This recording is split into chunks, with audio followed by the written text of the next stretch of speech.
Fitba and poetry are twa Scotland's great passions, but they dinna aye gang together. Mair folk might gang along at the Fitba ilka Saturday in Scotland than they do in any other European nation, but it's still seen as a bit of a roch game for roch folk. Poetry, however, sits off on a pedestal for the posh and for the students to enjoy. We are here today to meet three chiels who are making to their ettle to break down that dichotomy and bring together the world of Scottish Fitba and Scottish poetry. They are Scottish Fitba's poets in residence. You're with Alistair Heather for Scots Radio, and we're meeting the poets afore their performance at Belladrum Tartan Heart Festival. In these throng fields you'll find ahin, including gospel choirs, elephant stomping round and John Lennon's Muckle Neb. First we speak to Tam Clark, the 8-time player and now poet in residence at the Suitors, Selkirk FC. Now, before you were announced, you were actually a player at Selkirk, so how was the reaction when you were unveiled as the new club Macca? I'd been writing for a long time before I started being poet, before I took up poet in residence at Selkirk, and so everybody ken I was a writer. They hadn't shown any interest in the writing up until then. They hadn't shown any interest after that either. But this was when it became an actual thing worth discussing. And to be honest with you, most folk just accepted it straight away. We've got a grand poetic tradition in the Borders, thanks to the festivals, the Common Ridings, the Beltane, the Brawl Lads Day, stuff like that in the Borders. Everybody kens poems about the town that they grew up in. Everybody kens songs about the town that they grew up in. That's a normal thing in the Borders. Everybody wrote a poem when they were a kid. You know, all the high schools did these wee competitions where you write a poem about how braw hoik is, how braw gala is, and say poetry is no an effect thing in the Borders. It's quite a masculine activity, and it's every rugby club's got songs about it. They say about hoik, for example, that there's more songs written about hoik than there is about heaven. Poetry's no an outlying interest in the Borders the way it's perceived other places. The ground appears fae mist around a corner. The sign you'd only spy till you're upon it. Welcome to Selkirk. Plump blisters of rain ston out like braille for the blind or unconverted. It's no that wheel Kent, but there's actually a lang relationship between Scottish Fitba and the Scots Lead. Indeed, it seems as soon as the first ball was kicked in anger in Scotland, some macker was there screaming a verse about it. The first bit of verse we hae is from the 16th century, and it gings brisset brawness and broken banus, strife, discord and wasty wamus. Crooked and Eild sign halt with awe, there are the beauties, oh, the Fitba. And now Jim McIntosh of St Johnstone, our only tap flight poet in residence. Jim tells us about his mind the time work using Fitba memories to combat Alzheimer's. So tell us a bit more about the Fitba memories. That's to do with Alzheimer's, isn't it? To all intents and purposes, the answer to that is aye. It's about Alzheimer's, dementia. And they provide a space with a cup of tea and a pie or a bovril or whatever, a biscuit.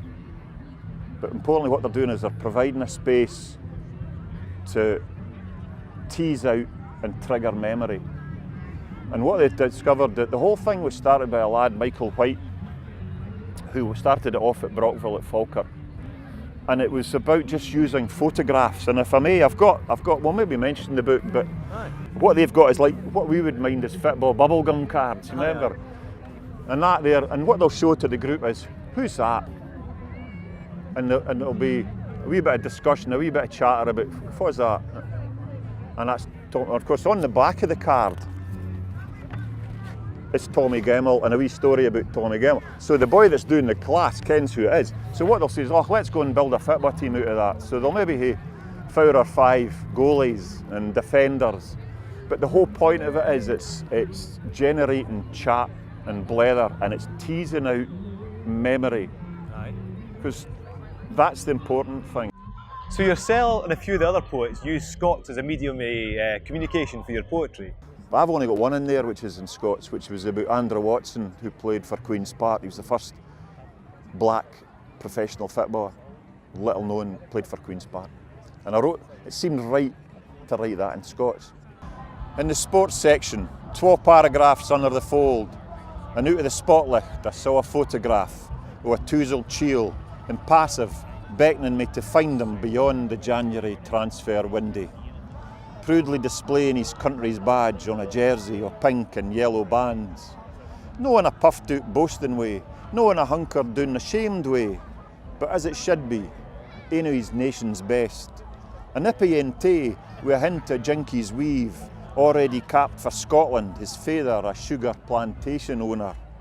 A player of sorts, but as I listen to the kettle boil and coffee steams the inky stains out my thoughts, Andrew Watson's gaze turns arse amber-like when he hears the classifieds. His noble queen spark no dain so weel nowadays. No since he went south, gone fae Tanner Ba Enigma to being swallowed up when time added on. And finally, Stephen Watt, poet in residence at the Mighty Sons, Dumbarton Fitba Club. So obviously you didn't think Dumbarton and poetry ginging together. Yeah. But you approach it with quite a working class voice. Nae muckle Scots, but with a working class voice. Is that vital to make that connection? I wouldn't say it's vital. I think there's a lot of exceptional kind of middle class poets as well that I've listened to, and they're very good at what they do. The working class side of things is just how I sound. I'm from Dumbarton, it's what I know, it's what I've been brought up with.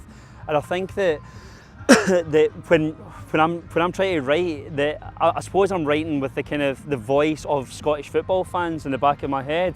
And that's why I'm not like the Cheese and Chili Festival in Cheltenham, you know. It's like there's a reason I'm at Belladrum. There's a community feel in music and spoken word and art in Scotland that everybody just seems to really pull in the same direction and are very, very supportive of one another. And whether or not that's working class, that's for other people to decide. What's the worst thing you've seen on the pitch at Dumbarton? The worst thing, a player-wise, or just something that you've seen? There's been a few honking players certainly, but there was one that really confused me actually. In 1995 we'd just been promoted to the First Division and we played Dundee United at Gaed. And I remember Gary McSwagan was the big signing for Dundee United at the time, and it was a kind of like American celebration at Gaed. It didn't fit. We had cheerleaders, we had kind of drums and balloons, and it was Dundee United. It was a league game, and it might have been more fitting at the end of the game because we won 1-0 through a Martin Mooney goal. But don't worry, he beat us 8-0 a few months later. But that was an absolutely absurd scene at Gaed, but funnily enough one that remains with me, and I suppose I kind of look back at it quite fondly. Where do you find cheerleaders in Dumbarton?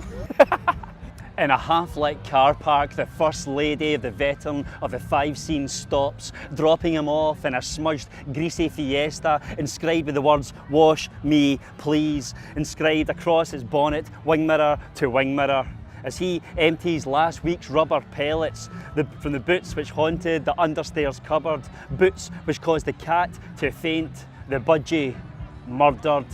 Not drugs, but studs purchased on the dark web are welded.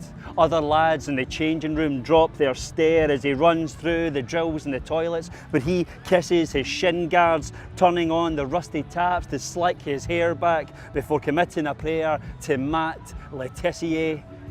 Seagulls upon punctured, leaking warehouse tin roofs cheer each time he passes, or imitate the squawk of pestilent youths drinking cheap spirits with no need for glasses. They like to jeer all the atrocious efforts which soar over onto the other pitches. Today he plays for PSV Silverton. Next week he plays for Atletico Madrid.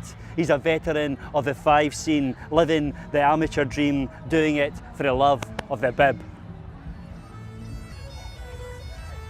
Cheers for joining us. Mind and check out Jim McIntosh's new book Flipstone, and follow Scots Radio on Twitter and Facebook. See yous next time.